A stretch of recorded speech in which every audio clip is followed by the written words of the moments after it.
Hello again, everyone. Welcome to another edition of Vandalia By The Way. My name is Rich Hopkins. I'm the communications manager for the city. And on today's program, we're going to introduce you to Vandalia's new assistant city manager, Greg Shackelford. We'll stop by the Vandalia Division of Fire, where some new heart monitors are in place that are using better technology for better service. And we'll stop out at the Vandalia Recreation Center, where some new programs are getting started. But our first stop today is right here on Delsea Drive, where behind me, construction work is underway on a road replacement project. It's one of two very important projects underway right now in the city of Vandalia.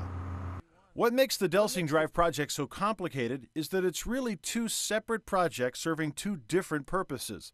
Public Works Manager Rob Cron says the first goal was to repair an aging water main.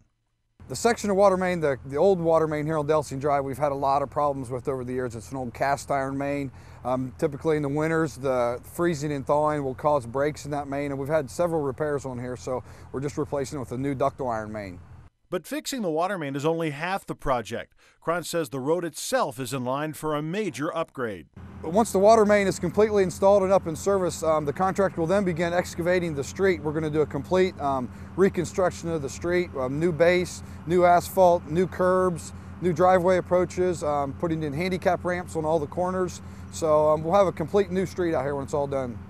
And the best guess is that everything will be done by mid-June, with this stretch of roadway in place to provide residents with many years of smooth sailing.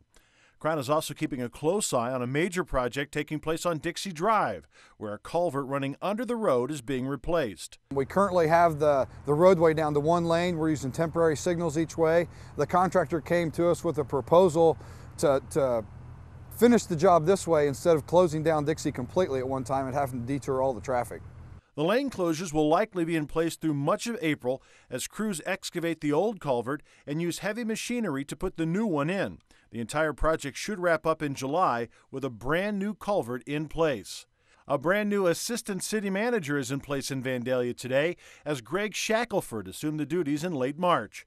Shackelford takes over for Rob Anderson, who is now the city's city manager. The new job will require a good amount of attention to economic development, which suits him just fine. Shackelford most recently worked for County Corp, where his focus was primarily on helping smaller businesses grow. It was really kind of geared towards economic development, job creation, and my main role was potentially assisting with financing that wasn't available through conventional financing through the banks. Shackelford has been involved in commercial lending for about 15 years now, so he has a very thorough grasp of the processes involved in helping a business to grow. Through the Business First networking opportunity that I had, there were various municipalities and economic development folks that I came in contact with, and we were, at my old position at County Corp, we were what was called a resource partner.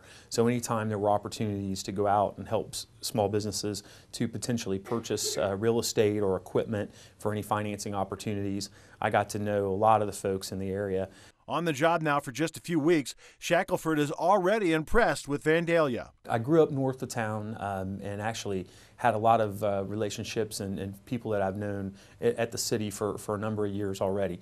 And the amenities that are here with the rec center, the people have really embraced me, and I really look forward to trying to pay them back for allowing me to have this opportunity to become involved with the economic development and the potential growth here.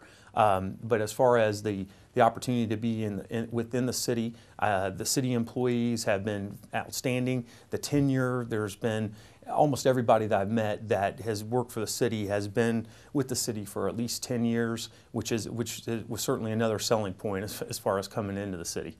When he's not in the office, Shackelford has his hands full at home. But my wife and I have 4-year-old triplet girls, and we're actually expecting a baby boy in June.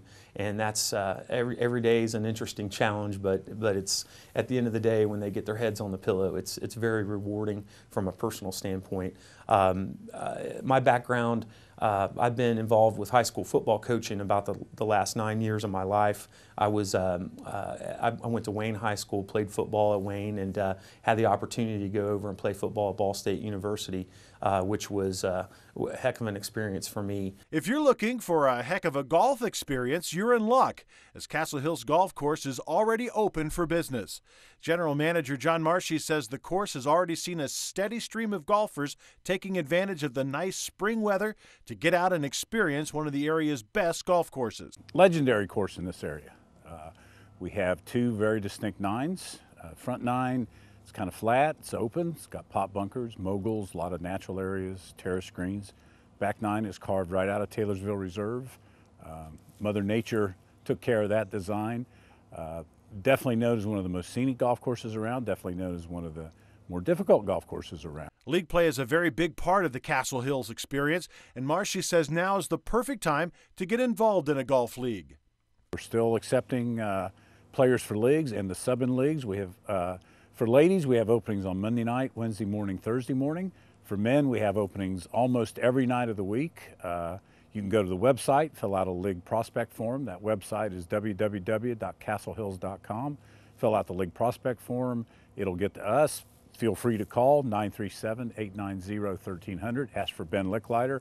Ben will make sure he gets you on a list for a league. The weekends are also special at Castle Hills, with a number of programs in place to challenge golfers. We've got what we call a private club level tournament package program on weekends. Plays every weekend morning from in peak season from 7 a.m. to 9 a.m. Really looking for the player that has a little bit higher skill level, somebody that has a desire to compete.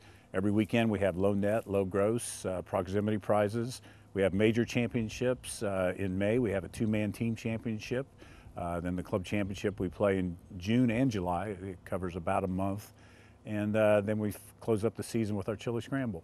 Greens crews are taking advantage of the spring to wrap up some projects they've been working on, like a renovation of the tee boxes for holes 3 and 18, and an extension of some of the other tee boxes on the course to allow for more challenging play. As a public course, Castle Hills offers golfers an exceptional value. During the week, golfers can get in 18 holes with a cart for just $30. Youth and senior citizens can go for even less. Our tagline really is the best golf value in the Miami Valley. And from making a splash on the golf course to making one in the pool, plans are underway for the sophomore season of a swim team at Castle Hills Swimming Pool. Well, we brought the swim team back last year in 2010. And at the end of the year last year, we were able to put together a swim team parent board, a group of very dedicated individuals who've been helping me tremendously with a lot of the logistics of putting the team together, recruiting parents for help, for volunteer work, and basically thinking of some fundraising ideas for us to get this up and going and get the things we need. Recreation Supervisor Brett Burns says kids of just about every skill level are needed to participate in year 2 of the swim team, with swimmers getting the chance to represent Vandalia at home and at other swim venues throughout the Dayton region. Burns says getting started is as easy as logging on to vandaliaohio.org. It's a very simple process, and we should soon have the registration forms online so they can fill those out before they even come up here. Have them ready, just make the transaction a lot simpler. You can also keep your eyes peeled for the Spring-Summer Recreation Guide that will also feature information on signing up. And speaking of signing up, if you have kids at home interested in fall sports, you'll be interested to know that now is the time to think about getting them registered. Even though the fall soccer season is months away, Recreation Supervisor Alicia Norton says signups will begin in May. Norton says part of the soccer program is affiliated with Say Soccer. It allows kids the chance to compete against kids from throughout the Miami Valley. We joined with the Dayton team. There was a St. Rita team the one year, Northmont's in there. You have the potential of going to the State of Ohio Say tournament, which they hold down in Hamilton in November. There are 2 mass registration dates, one on Saturday, May 14th from 9 a.m. to 1 p.m., then again on Thursday, May the 19th from 6 to 8 p.m. Now, if you can't make either of those dates, try to stop in and register before June the 20th, and you'll receive an early bird discount. Now, along with soccer, signups also begin in May for the Fall Flag Football League, which will have kids playing on Sunday afternoons in September and October. Kids who sign up will receive an NFL logo jersey along with their very own flags. Flag football is a non-contact sport. Unlike the Pee Wee, it's not a huge time commitment. Once a week, maybe twice if the team decides to practice. A good way for them to get a feel of the football game, maybe the fundamentals, but not quite the tackling, especially for the little ones that are 5 years old, aren't ready for that. So those kids that aren't quite ready for the Pee Wee football stuff and the time commitment, this is a perfect program for them. Signups actually begin on May 23rd, with practices set to start in August. Flag football is affordable, with Vandalia residents paying just $30 for the season and non-residents paying just $10 more. For more information on soccer or football, check out the website vandaliaohio.org. And our last stop today is at the Vandalia Division of Fire, where firefighters and paramedics are getting trained on a new piece of equipment. The division just purchased 4 new heart monitors that do much more than the previous models. They've added a CO component to the monitor, which we did not have before. So if you have someone who has smoke inhalation or CO in their house, we can actually take a reading of that now versus what we had before. The other monitors did not have that. Fire Captain Chad Garver says the new monitors allow his men to get a better understanding of a patient's condition than with the technology from the old monitors. He says one of the best improvements with the new monitors, though, has more to do with how it's powered. The old batteries were a NiCad battery, which had to go through a conditioning cycle every month and a half, depending on the use. These batteries are what they call lithium ion.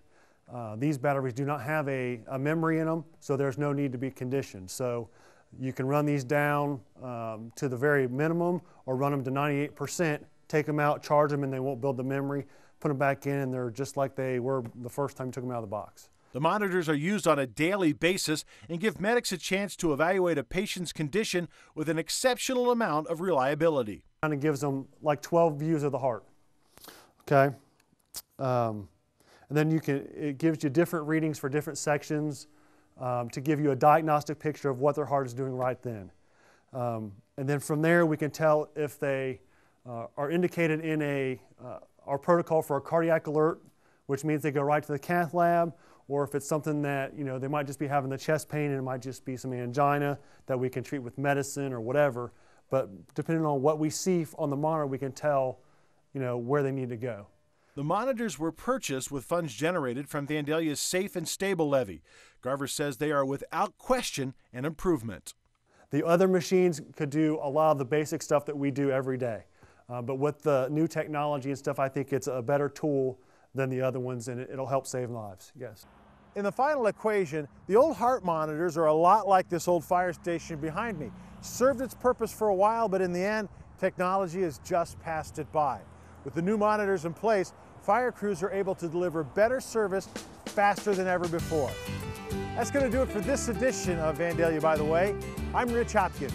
Thanks for watching, and we'll see you next time.